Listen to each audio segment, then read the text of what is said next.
Hello, everyone. Let's wait a bit until everybody arrives.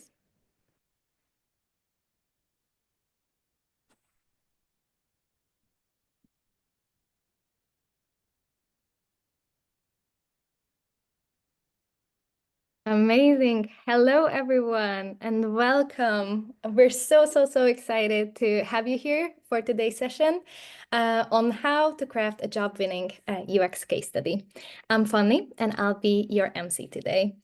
We have an amazing event planned for you with great tips and practical advice. But before we dive in, I would like to get to know you guys and I would like to get to know each other.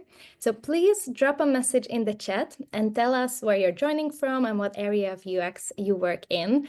I would love to hear from you guys. Okay, while your messages arrive, let me tell you about the two organizations that bring you this session. This event is hosted by Path Unbound and UXFolio, two teams both passionate about helping you turn your UX career dreams into reality. And today, we're here to help you build a case study that stands out to recruiters. We have two fantastic speakers with us today, Stella Guan and Reka Nagy. Stella, would you introduce yourself and Path Unbound in a few words?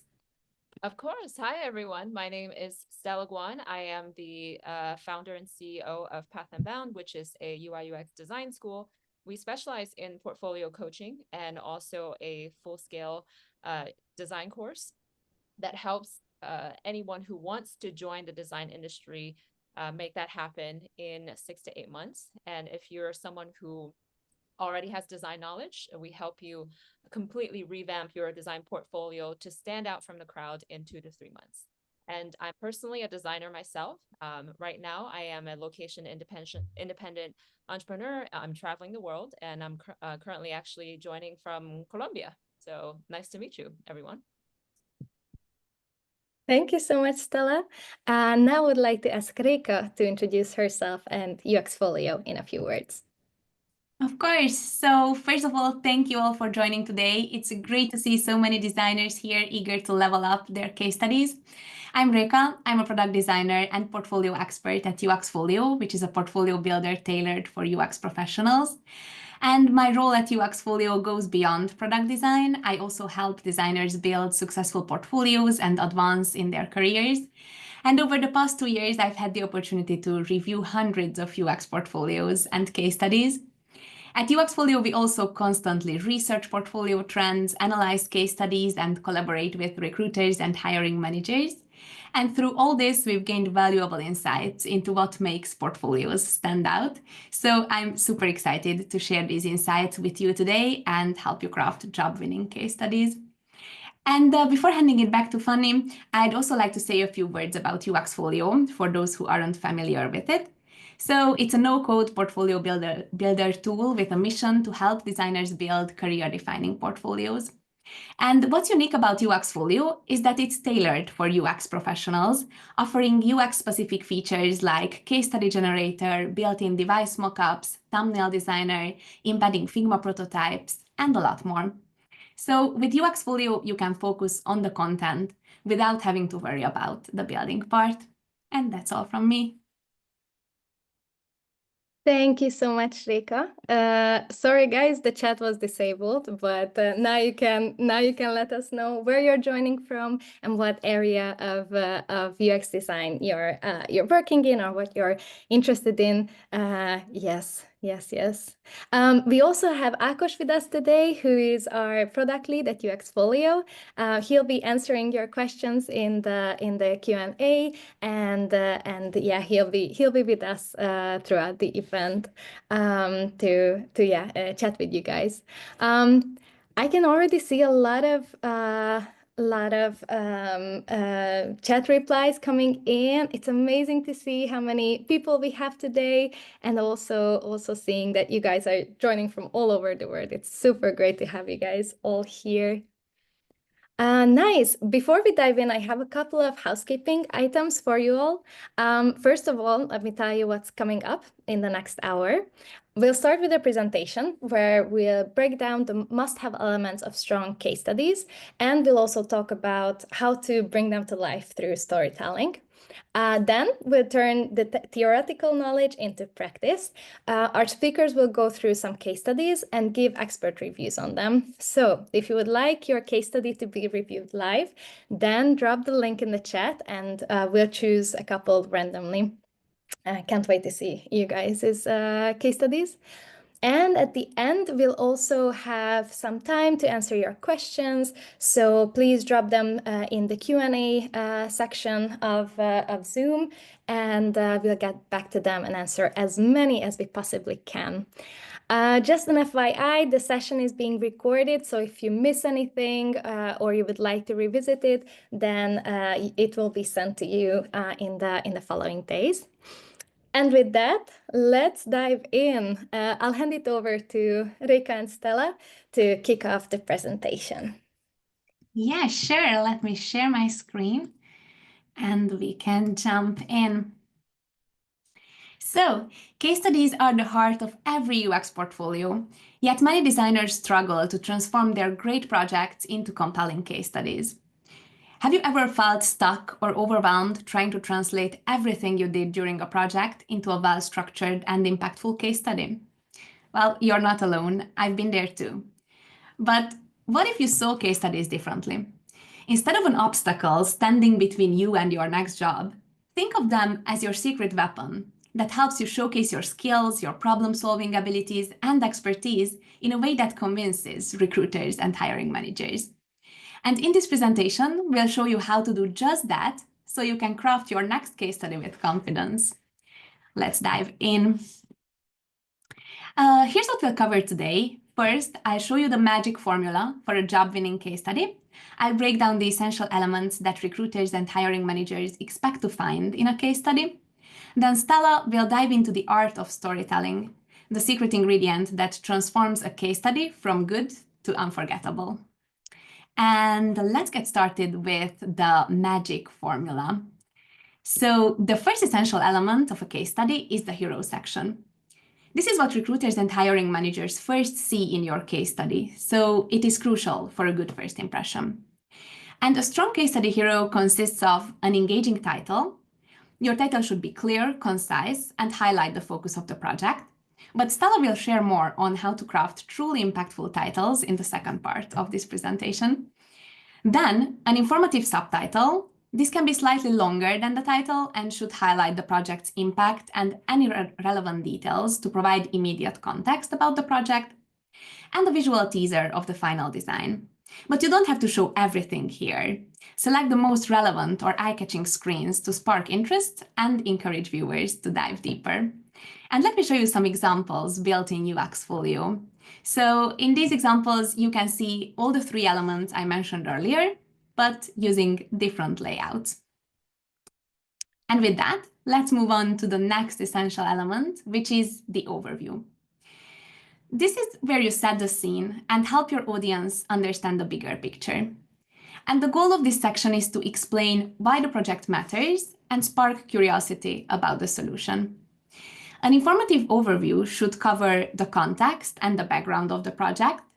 Was this a redesign project, a feature for an existing product, or a concept project? Also, provide all the necessary information about the product or the company that you designed for. Then the key details, outline your role and contribution, the team structure, and the project timeline. And a clear problem statement. Define the user pain points or business needs that you set out to solve. Clearly articulating the problem makes the case study more engaging and purposeful. And finally, the solution. Yes, you should tease the solution upfront. Giving your audience a glimpse of the final solution sparks interest and encourages them to read on to see how you arrived at it. And including a visual teaser here is also a nice touch. And you can see two overview sections built in UXFolio here. And what I really love about the first example here is that it actually has a before-after comparison. So it really grabs the attention of viewers from the get-go. And let's move on to the next essential element, which is the process. But this part shouldn't be a step-by-step report of everything you did during the project. Instead, focus on what truly matters, the key insights, decisions, and challenges that shaped your design. And to craft an engaging process, you should highlight the key stages, but you don't have to follow an ideal textbook process like the double diamond everybody is talking about. Instead, show the real, sometimes messy process. Maybe you had to go back to designing after the developer handoff because of a technical constraint. Show how you adapted to it. Then showcase your thinking throughout your process. Explain the reasons behind your decisions and show how one stage led to the other. Also, include challenges and iterations. Hiring people value adaptability. So if you faced any constraints or iterated based on feedback, share how you navigated those. And use supporting visuals throughout.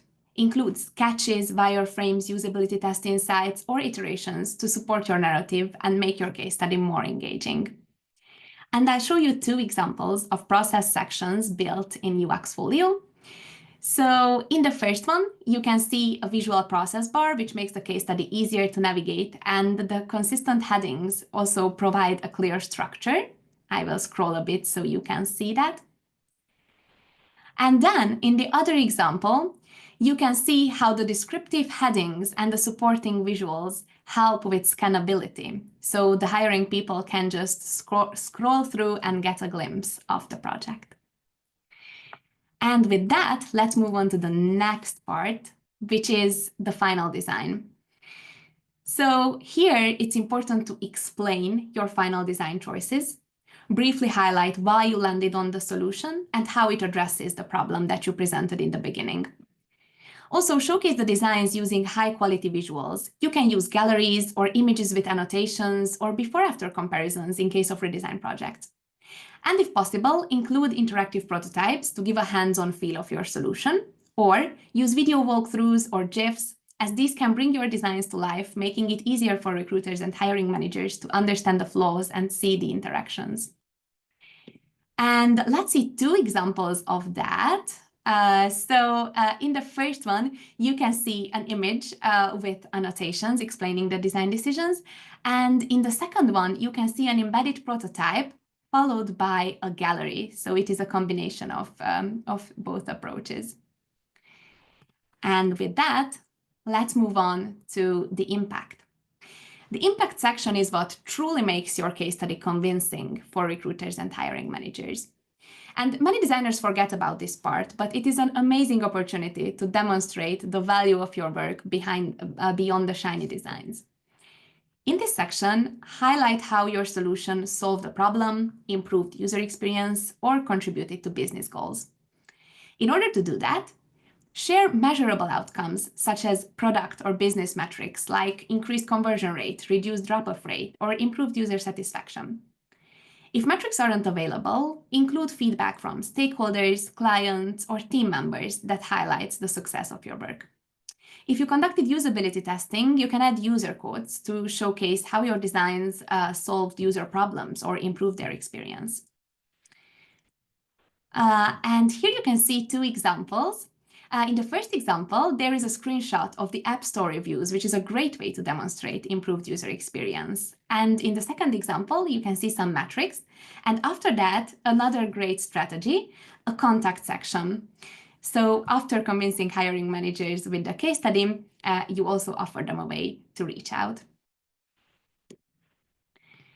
And finally, show your audience that you can reflect on your work and that you are committed to continuous growth as a designer. This section isn't just about wrapping up your case study. It's an opportunity to demonstrate your ability to learn, adapt, and improve. And to make this section impactful, focus on 3 key areas: learnings and takeaways. There's something to learn from every project. This can be a soft skill, a new tool, a new method, or a different way of cooperation. Try to think of things that were new to you in this project and share them with your readers. Then, what would you do differently? Not every project goes perfectly, and that's okay. Reflect on what you would change or improve if you could do it again. And the next steps. If you had more time or resources, how would you take the project further? Would you conduct more usability testing, refine the UI, or add additional features? Showing that you can think beyond just finishing a project reinforces your commitment to continuous improvement. And now let's quickly recap the case study magic formula. So we started with the hero section, where you grab attention with an engaging title, an informative subtitle, and the visual teaser of the final design. The next is the overview, where you set the stage by explaining the project's background and context, your role, the problem, and the solution. Then comes the process, the heart of the case study. But instead of listing every step, focus on the key stages supported by visuals. After that, we have the final design, where you showcase the final screens. Here, it's important to use high-quality visuals, and you can also embed interactive prototypes or use video walkthroughs to make this more engaging. But a case study isn't complete without impact. So demonstrate the value of your work with metrics, stakeholder feedback, or quotes from usability tests. And finally, don't forget the reflection. Share key learnings, what you would do differently, and possible next steps. And with the key elements in place, the next step is bringing your case study to life through storytelling. And to show you exactly how to do that, I'll hand it over to Stella. Take it away, Stella. Thank you so much, Reka, for that wonderful presentation. Love it. So right now I'm going to share my screen and tell you a little bit more about the, I would say, magic formula of storytelling, which is another key element of how to create a successful case study. So I believe you're now seeing my screen, right? Yes. All right. Awesome. So the first thing that is presented to people besides the hero image of the case study, actually, a lot of people didn't realize is the thumbnail. Because if someone lands on our portfolio, they are going to land on our homepage, right? Unless you're sharing them with the specific case study. So you have to make sure that they even want to click into your case study. And this step has been not talked about a lot with a lot of people, because it seems very simple. It seems like you could just screen cap one of your screens and put it there as your thumbnail, but that's not the case. So we have to make sure that we, one, have amazing visual design skills, amazing layout skills that enables us to design this very thumbnail image. That's number one. And the whole process of storytelling, actually, I want to share this with everyone, is understanding human psychology. Because we live in a day and age where there is an overconsumption of content. There is content everywhere, coming from everywhere, trying to catch our attention. And it is not an exception for UX case studies, right? Because recruiters and hiring managers, they are bombarded with information as well, because they review thousands of case studies all the time. So how do you catch their attention? The first step is to design a very beautiful and engaging thumbnail. So some of the key elements of the thumbnail is showcase the key screens, right?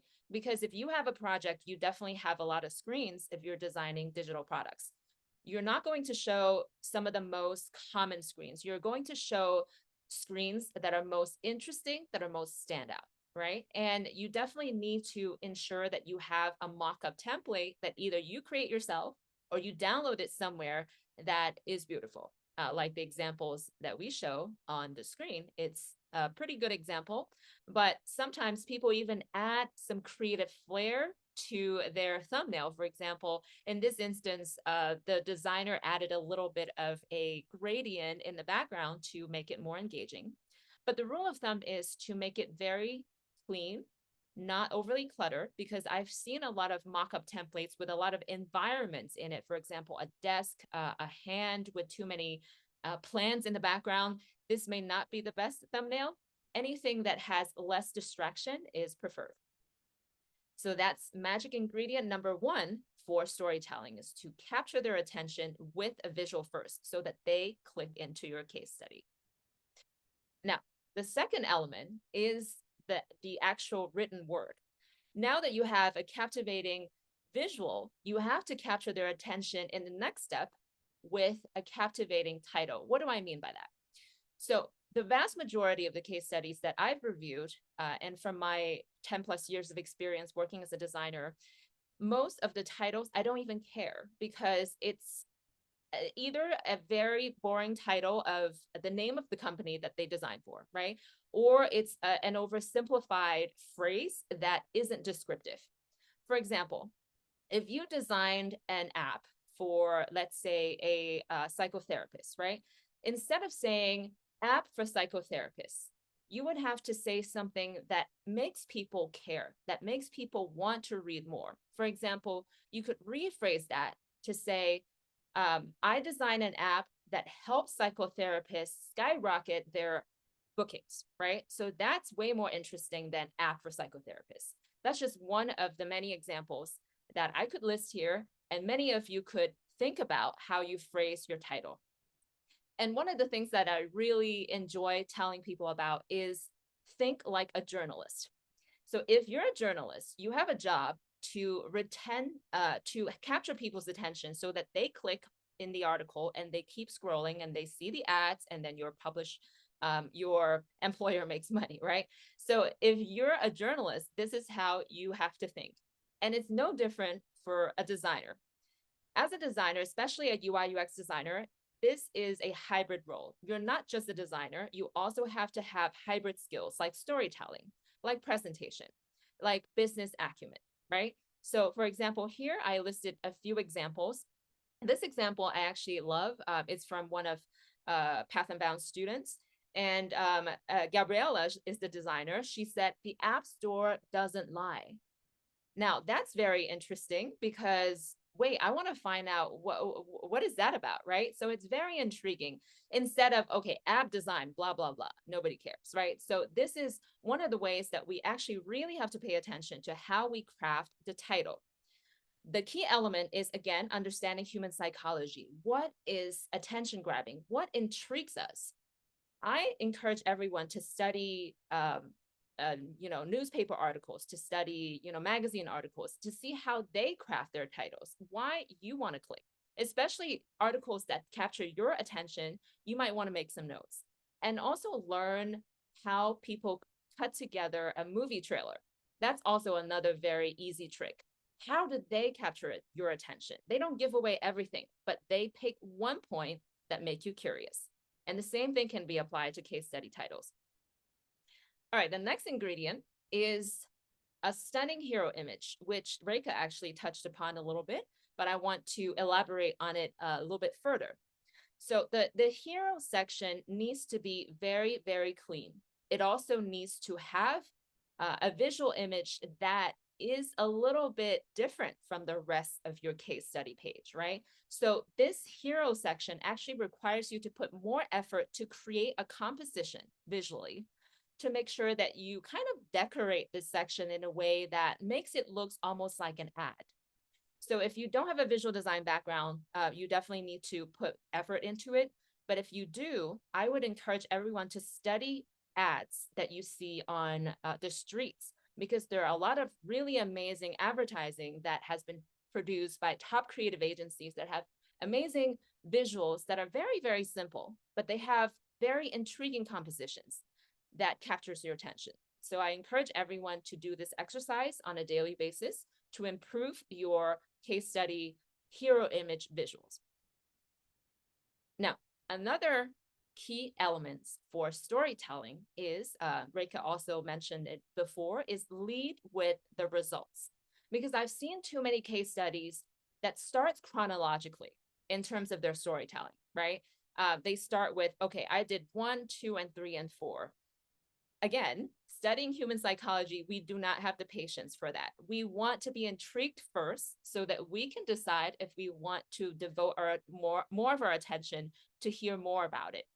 So a good example is if you have done a redesign, present the before and after screen, right? Side by side to see, to present the huge difference that you made as a designer. And if it's a brand new design, you also can do that. It doesn't need to have a before and after screen. What you need to do is to present the final result without giving everything away. Be brief, in your description, but be intentional as well, and kind of tease a little bit about what you accomplished without giving it away. So lead with result and tease important elements in the result without giving everything away is the key ingredient of storytelling in this stuff. Next, we have to think about our storytelling really like a movie trailer, okay?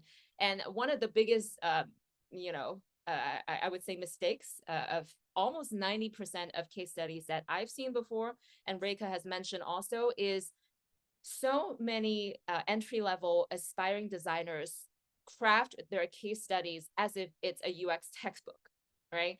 So everybody start with the same double diamond method. That is fine, but you can actually redo that in a very simple but clever way.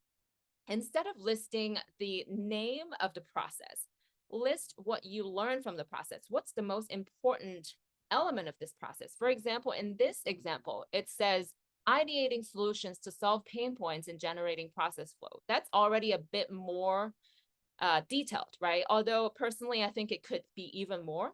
You need to summarize what is the main key takeaway of this process so that people keep engaging with your case studies instead of, okay, well, I have to read another textbook, right?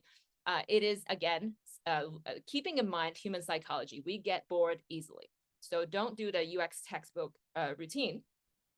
And you have to support your paragraphs with visuals. Another mistakes that I see a lot is a lot of designers put a lot of text in between, and they only put visuals somewhere towards the end or in the beginning.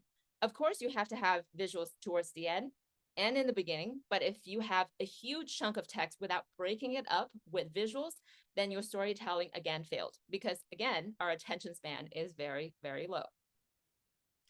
Now, the next ingredient is numbers speak louder than words.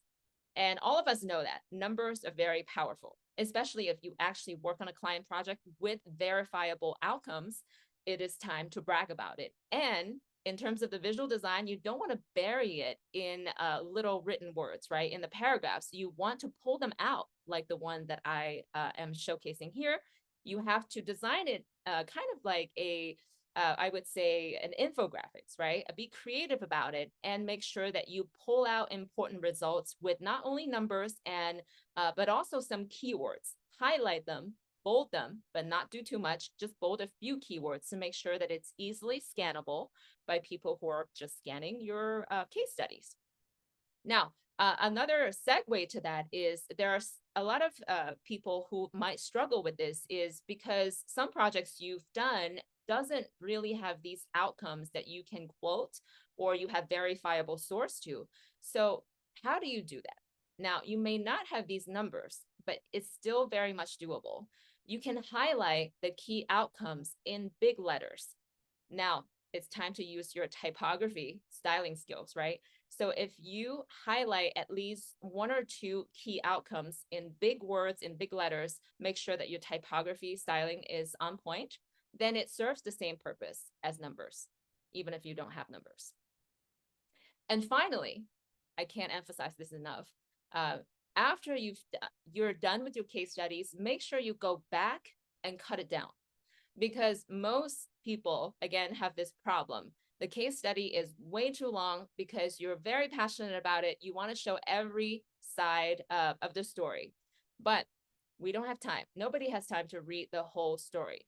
So again, it's more natural for us to elaborate the whole process and go back and cut it down to make sure that you keep the journalist hat on and step away from it and actually tell the story to someone who doesn't know anything about design, right? Like your family members. See if they get bored in the process. You want to tell them the story as if, you know, you're telling an exciting encounter that you've had during on that day, to see if you can capture their attention. This is actually a very useful tool, because people who don't know design or don't work in design, they could not care less, right? What they care is there something interesting I should care about? So that is the last recommendation I have in terms of storytelling. Create your case study, go back, cut it down, make sure that you only show the most impactful and most interesting part of the story. And that is all for my part of the presentation. Amazing. Thank you so much, Stella and Reka, for this very insightful presentation. I really, really enjoyed it. Now I would like to put this theory into practice. So let's go to the case study review part of the session. I have looked through some of the case studies. Thank you so much for sending them. We won't have time to go through all of them, unfortunately. However, we would love to go through a few, and I'll send it to Stella in a second. The first portfolio is by Connor McGaffin. I hope I'm pronouncing your name correctly. And I've sent it to Stella just now. Thank you. I'm loading up the case study, the website, and I will share my screen in just a moment. All good, all good. Okay, so I think I'm sharing my screen now, right? Yes, we're seeing them.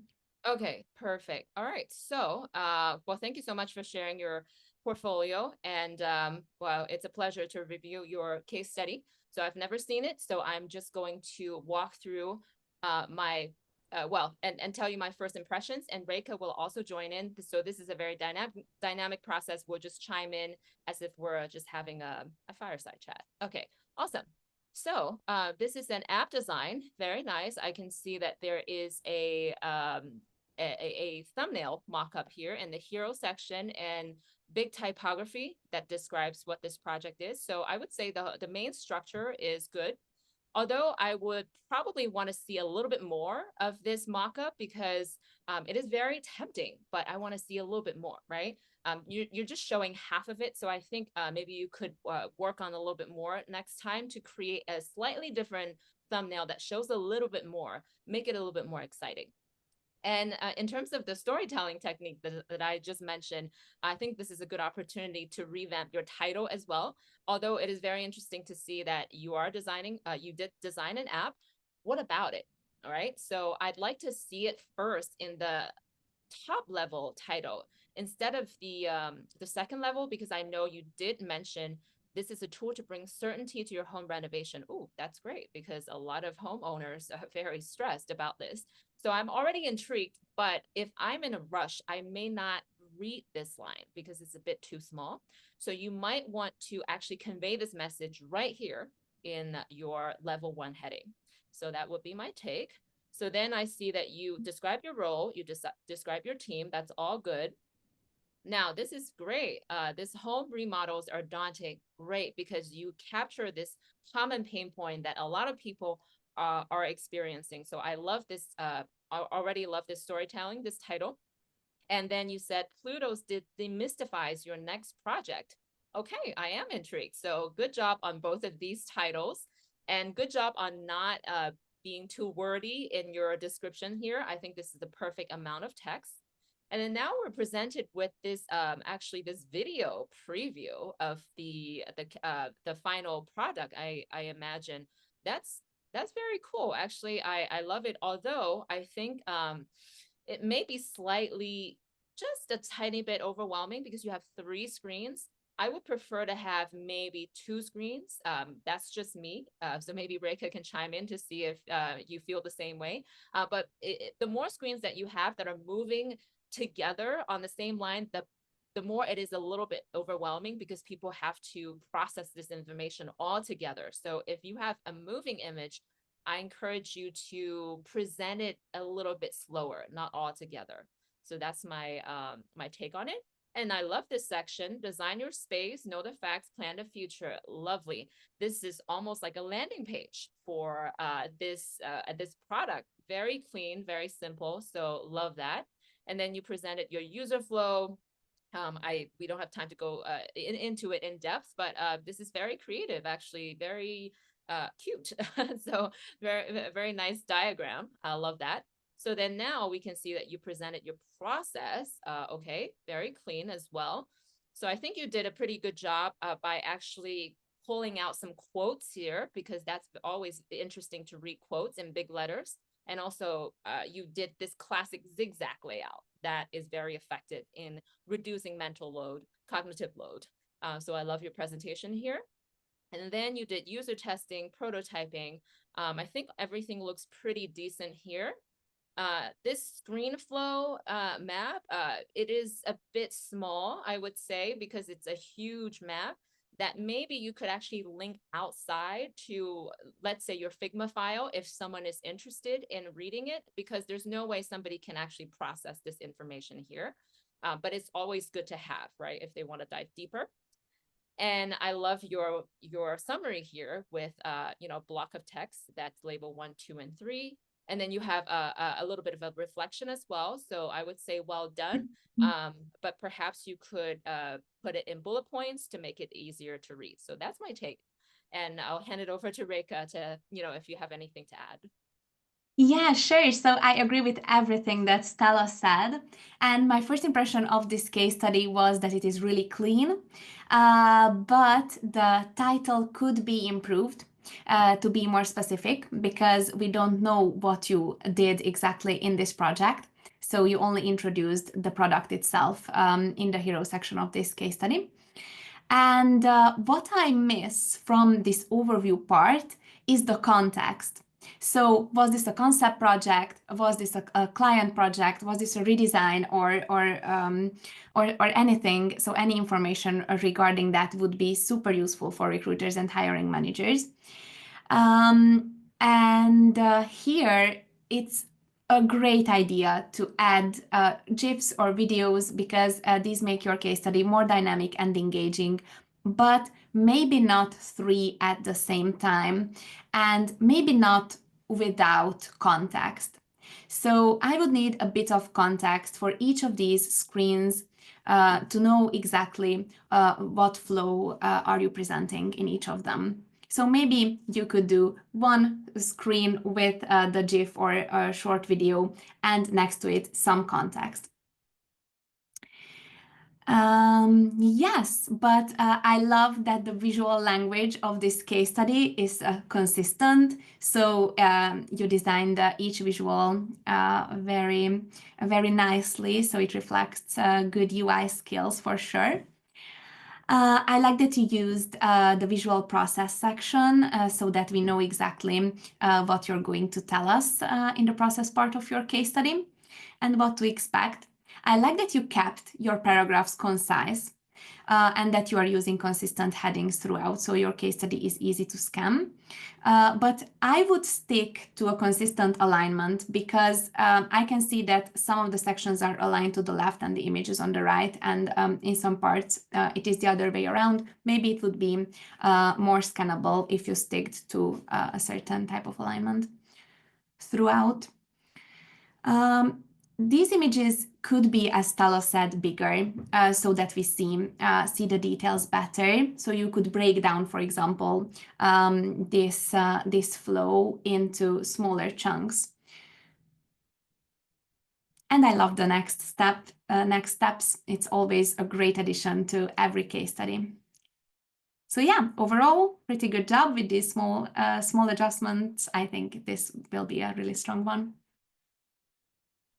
Thank you, Reka. I think we're ready for the next one, or? Yes, I think so. Okay, let's see. Which one is the next one?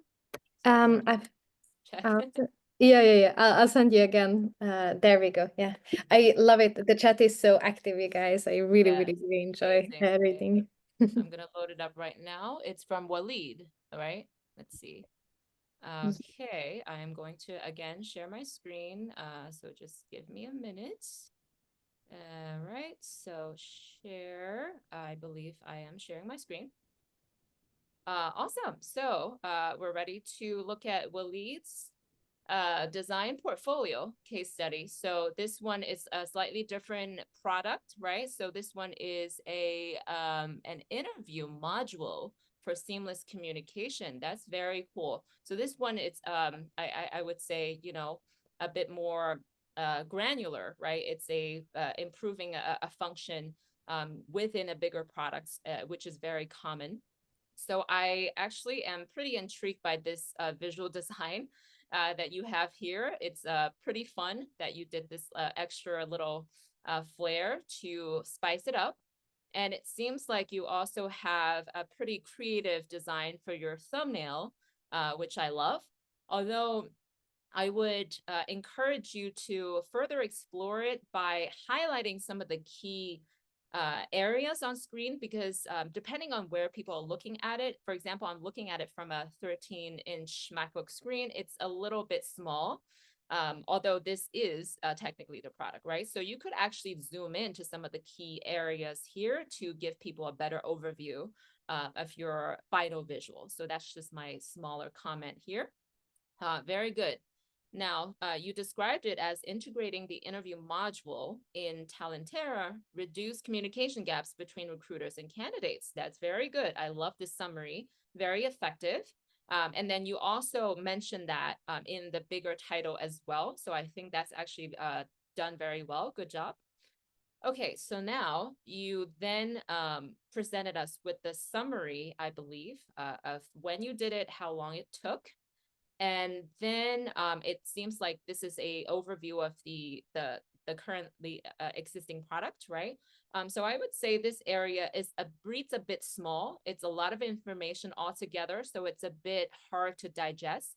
I encourage you to rethink how you present the background of this product to make it easier for people to digest instead of presenting so much information all at first.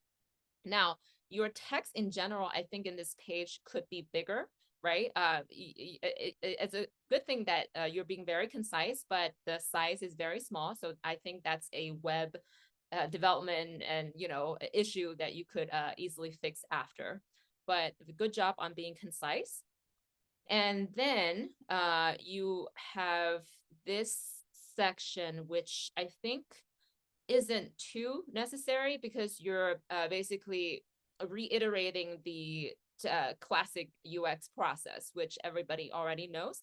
Very cute, beautiful illustration, but I think it could probably be eliminated here and go straight to the problem, right? Oh, very nice. So you have these 3D icons, which are very delightful. I love them. Makes it engaging to read. So you have this problem definition here, which I love. Again, bigger text, easier to read, right? And then you presented these competitors, which this is a very creative visual. So I can see that you have this style of combining 2D and 3D elements. I love that. This definitely makes you stand out. And then you further elaborated the problem here, which is good. And then you created this double diamond diagram here. Again, it is not really necessary to present this because it could read more like a UX textbook. You could mention it, but it's not necessary to mention it too much, in my opinion. And then now we see that you presented this information that you obtained from your interviews, which I think it's pretty good.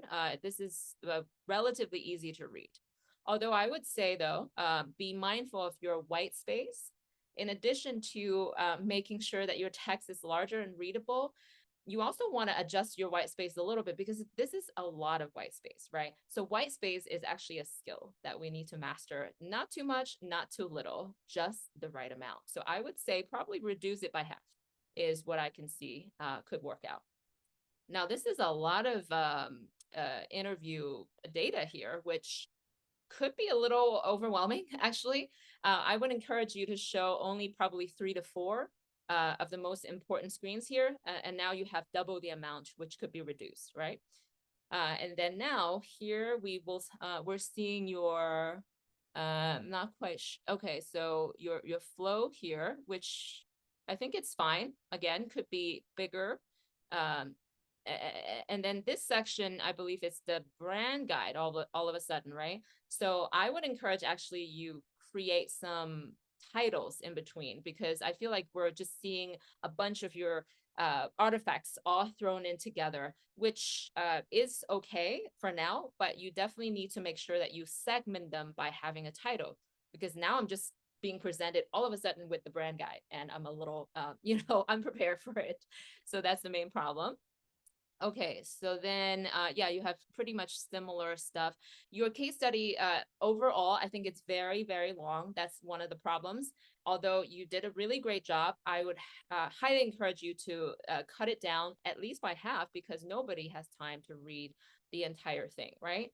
Now, so we scroll down to your results section. Okay, I love this design, which is a classic infographics type of design, which I highly encourage in my presentation as well. So I think you did a really good job here. Although now, as someone who is very cares a lot about accessibility, and then also I just kind of click into your website here, I'm not quite sure if this is all pictures. Okay, so this seems like it's all photos, JPEGs or PNGs. Now, it may look good here, but if someone who is using a screen reader or, any other scenarios, this could be a disaster to read, right? So I encourage you to actually use a portfolio builder that lets you create this type of elements without making it into a JPEG. That's very, very important. And finally, I think you might need sort of a summary section, right? I feel like, okay, I'm impressed, but wait a minute, I need a closing section. So that's my my main takeaway. Very good job, but a lot of work to do to cut it down, make it more concise, make it more readable. Reka, what about you? Yeah, first of all, I love the progress bar on the top. Which indicates how further along you are in the case study. That's a super nice touch. But there are a few things that I would improve to make this case study even better. So first of all, for me, the hero section is a bit too much design-wise. So I would cut back on the decorative elements and let the work shine. And as Stella mentioned, you could actually highlight some UI elements from the final design a bit better, because it is a little bit too small. And if we move a bit further down, this overview part is great, but I don't see what was the problem that you aim to solve. I have to scroll down a lot in order to get to the problem statement, which is, by the way, well designed, but I would love to see it a bit earlier so that I am more intrigued to find out how you then solve those problems. For the competitor analysis, while I love that visual, I think something more informative would make this even better. So you could include a little chart of what features you compared in these competitors to make this more informative. And also, there are a lot of visuals throughout the case study which lack context. And regarding this part, I would highlight the key insights from the surveys, because recruiters and hiring managers don't have the time to go through all these screenshots from your survey results. So I would just highlight the key insights from that, and then refer back to them, for example, when you present the solution at the end. So that would be a great way to tie it all together. And what Stella mentioned regarding using images towards the end, we see a lot of images. They also cause issues with the responsiveness of the case study. So on mobile, these images would look really small. Yeah, and I also missed some sort of a summary at the end, and presenting your final design and how it addresses the initial problems.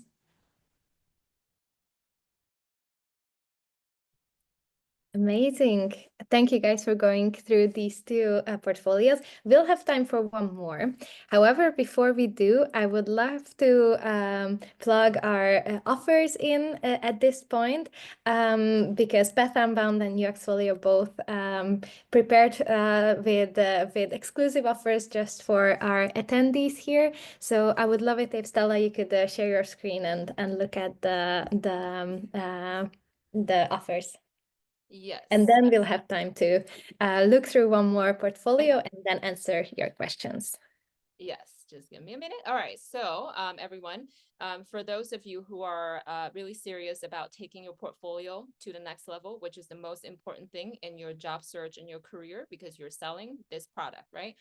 We have an exclusive offer for all attendees of this event. You will get automatically 10% off of any portfolio school program signups. And don't worry, you don't have to note anything down right now, because we will send a recap email to you after this event, which you get access to the discount codes. And if you also purchase a UXFolio membership to start your portfolio website, because of our lovely collaboration, we offer 5% more. So then you get 15% off of your portfolio school program. So that's a really good deal if you do both. And of course, in return, UXFolio also has a discount code that they will announce after me. Now, if you're someone who is still learning, you're not in the portfolio process yet, our School of Design program is right for you, because you can learn from the beginning. Or even if you're someone who's halfway through the process, we actually have a very flexible course package that we could help you figure out which part you need to learn, which part you don't need to learn, and then create a custom learning plan for you. So we offer $300 US dollars off for this program if you join this event. And if you also purchase a UXFolio membership, we offer $350 US dollars off, which is a very generous offer. And then also the last offer that we have is very exciting, because starting from March, we will actually be hosting regular portfolio events that is kind of like a game show. That's very exciting. We call it Roast Your Portfolio. Don't worry, we're not going to roast anything technically, but it's a very engaging event that we will host online and in person around the world to help everybody who wants to become a designer grow tremendously during this process, right? So in the event, we actually have a really unique way of helping everybody by making feedback anonymous from your peer, so that nobody has any fear of giving their honest feedback, right? You will also hear from our instructor guest reviewers and recruiter guest viewers who are experts in the industry to add on to the review, which you could take home and then work on it. And we also have exclusive partner offers as well. So the first event is March 12th, I believe. It's going to be online, so anyone, anywhere can join. And we offer an exclusive discount to the ticket price as well, 20% off. The regular price is $25 US dollars, but if you attend this event, it's $18 US dollars. So that's all from me. I know it's really quick, but you can review everything in the recap email. And now I'll hand it off to UXFolio. Yes, we also have an exclusive offer for you today. So whether you're building your first portfolio or you want a refresh, then try UXFolio now, because you can get full access at a discounted price using the promo codes displayed here. And if you'd like to give it a try, simply sign up on uxfol.io. And when you're ready to upgrade, just redeem the code at the checkout to unlock your discount. So don't miss out and start building your standout UX portfolio today. Amazing. Thank you. Thank you so much for these offers. And I'm sending Stella our last case study of this evening. So let's take a look at this one. Great. I am just loading it up here, and I will share my screen again right now, I guess. Okay, so we're seeing my screen, right? Awesome. So this is the last case study review of today. It is a virtual wardrobe app design. Very exciting, and a different product. Okay, so first of all, I think this is very clean. You created this minimalistic background that actually matches your product brand color, which is actually a very common way to create this, look and feel of your case study, is to make it as if this, case study is part of the product marketing website, right? So I think that's a great thing that you did. However, the same problem exists here. The visual here, it's a bit too small. Although I'm intrigued, I'm not intrigued enough to keep reading a lot because it is too small. I can't really read it. So one easy fix is to make it bigger. And now you have this really big typography here for the project title, which is good. It's called Virtual Wardrobe. but what about it, right? It's the same problem. What about this wardrobe, virtual wardrobe that I need to care about, that I am going to be intrigued? So make sure that you rework this title. I know you have more context here, but people are more interested in the first level heading. Now, let's read it here. This lifestyle app will transform your wardrobe by organizing clothes, planning outfits, and simplifying your daily dressing routine with ease. Actually, that's very enticing, but I like to read it first in the first level heading. Okay, so now you have presented us with the overview of this app, which I think is very nice. However, it feels a bit, the layout slightly awkward here because you don't really have any visuals here, but you have a huge chunk of text just all in one. Now, I understand you broke it down into 3 columns here, which helps. But I would say here in the overview section, I would encourage you to limit the text to perhaps 1 to 2 very short paragraphs, not 3. And perhaps you could have some kind of a visual here to support it, to break down the amount of text. Now I'm seeing more text, which can be a bit challenging to digest, right? So it says generative research. Now, all of a sudden here, I am seeing this green text, which at first I thought it might be a pull-out quote, but it is not. So I understand you probably want to highlight this information, right? But it reads a little bit awkward in terms of the visual design because it technically has the same styling and weight and size as your second level heading here, but it reads like a paragraph. So now I'm not really sure where I should be paying attention to. So I would work on your layout skills here a little bit. Now, here you've presented your, I would say, the sticky notes about your research, right? This is the affinity map. Okay, so that's nice. Let's see, you have your bullet points here, which you also highlighted some of the keywords. I think that's a nice touch. I do recommend that. However, there is opportunity to take it a little further to summarize what kind of insights that you've gained from this exercise right here. Instead of saying organizing insights, tell us the insights right now, right? So that is an opportunity to you can take to revamp the whole thing, is to rework all of your second level headings. It does read a little bit heavy in text, although you highlighted keywords. But if you remember the 2 previous case studies that we reviewed, especially the first one, the designer did a really good job in making sure that the text is very simple. You could probably, borrow from that and then break it down a little bit more. Now, you actually, this feels like a JPEG, a screenshot of your interview questions, which is nice, but that's a lot and not always relevant because the people won't have time to read all of your questions. So I would just summarize it instead of pasting the entire screenshots here, right? Again, you paste it. This is a lot of real estate to take for some of the artifacts that you should keep in your own file. Okay, so I think the whole case study has a similar theme of it being slightly text heavy, right? So by reworking the text heavy aspect of it, it can already be tremendously improved. And don't put every artifacts there, which I think, you did a really good job in really organizing everything to make sure that it reads nicely, but it is very heavy to read, right? And then I'm seeing your lo-fi wireframe, which is nicely done. Oh, it's even interactive that I can scroll through. That's actually a nice touch. I actually love this lighter part. So I would definitely keep it. This is actually very different from most of the wireframes that I've seen.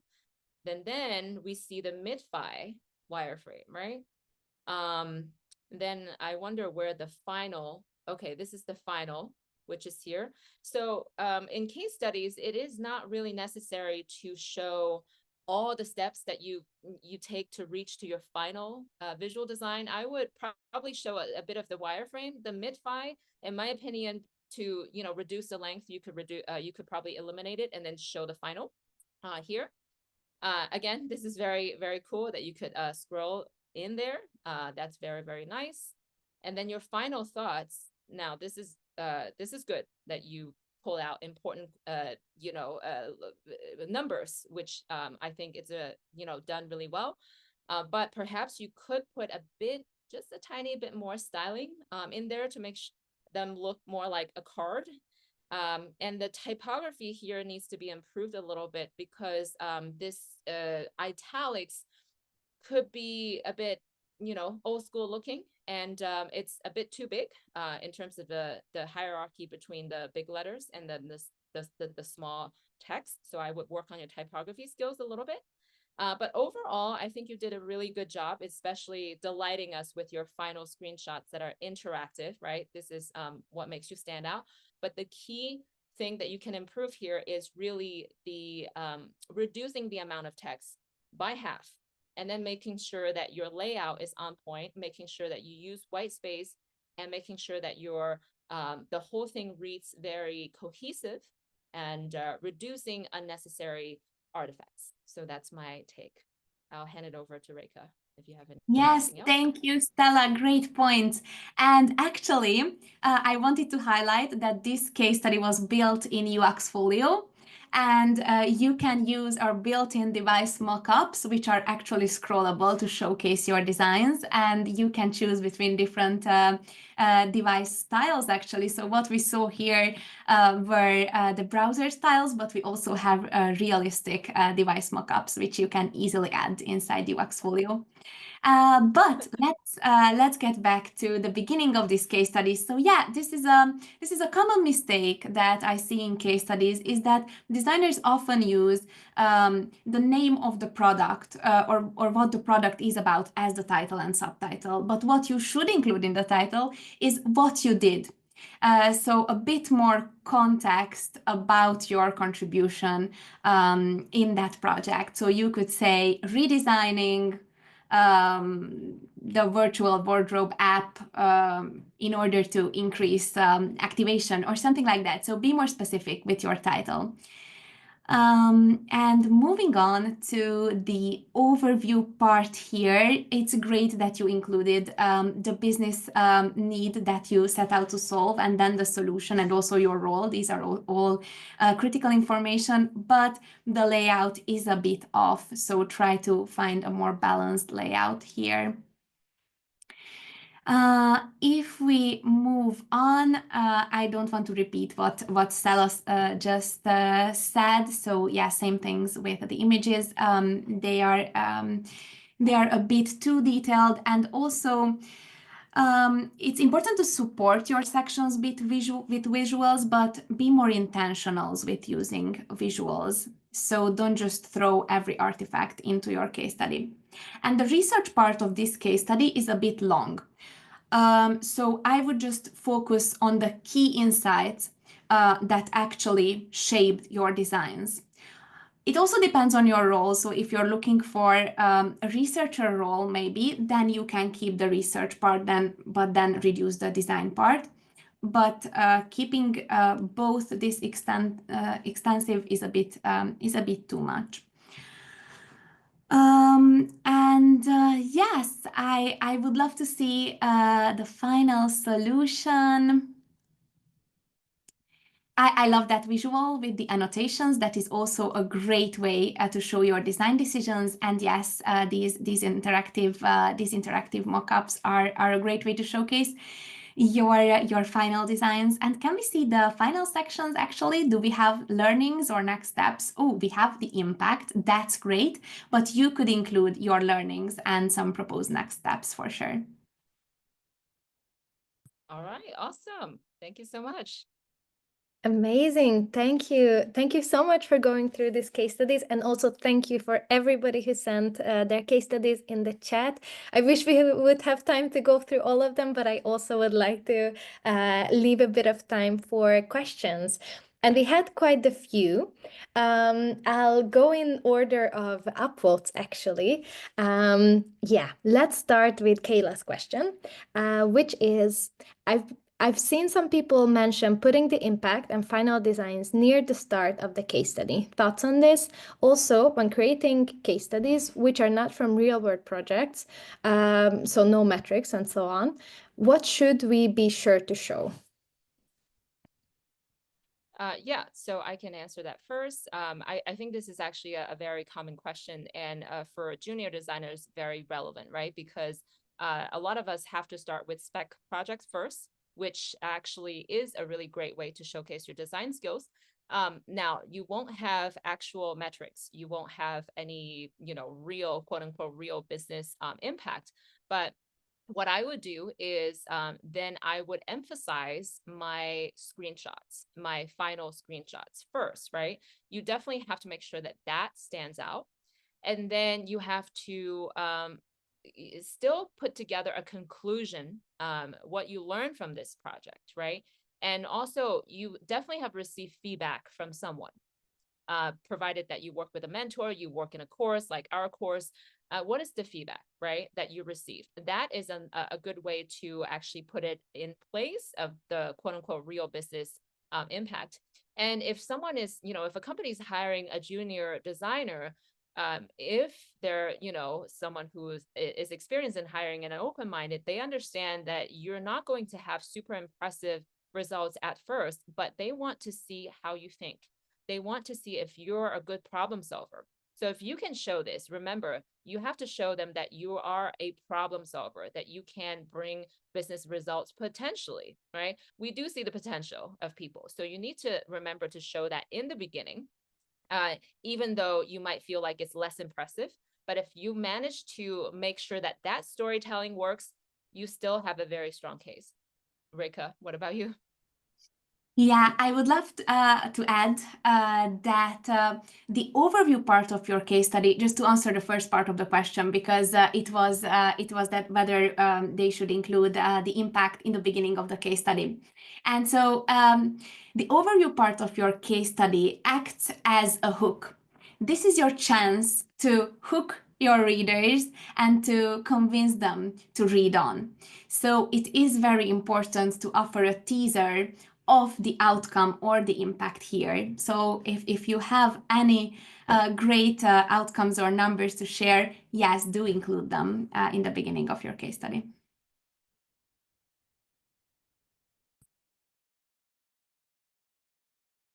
Oh, I think you're on mute. I'm on mute, sorry.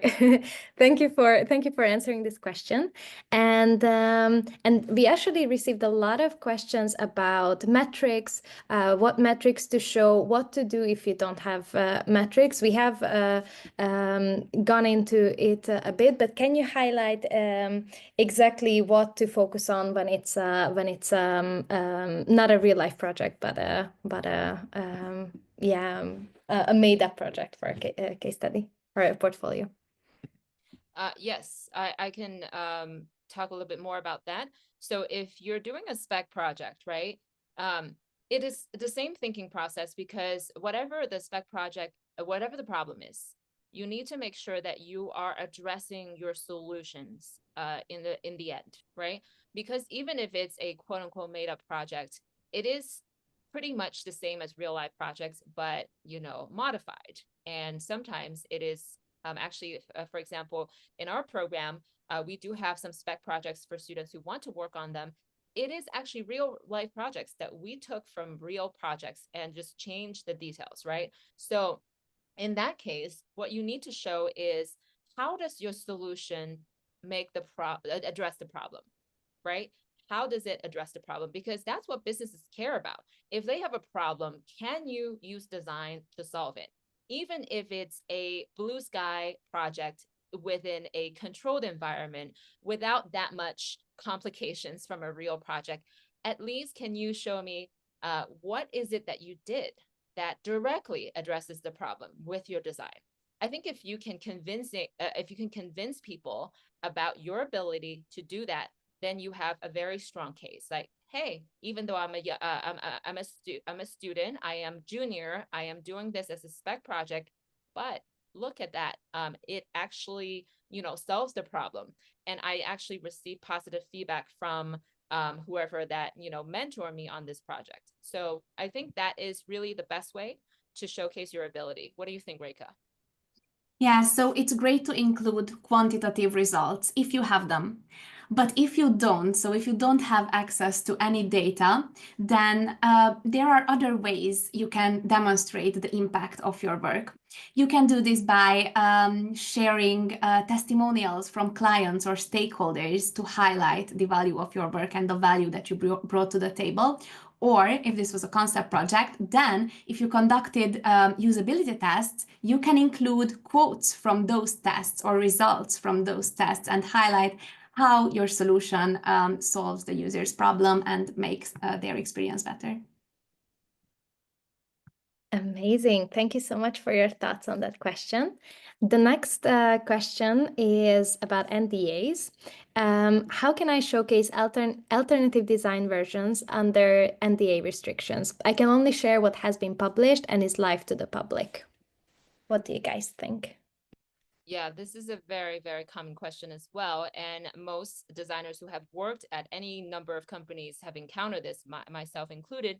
I always encourage them to do this one thing. Instead of locking your portfolio, which is doable if you already have a few existing projects that are public, right? Because I've seen some designers, they have a mix of locked projects versus open projects. If you have a healthy mix of that, let's say, for example, you have 3 open projects and you have 3 lock projects, no problem, right?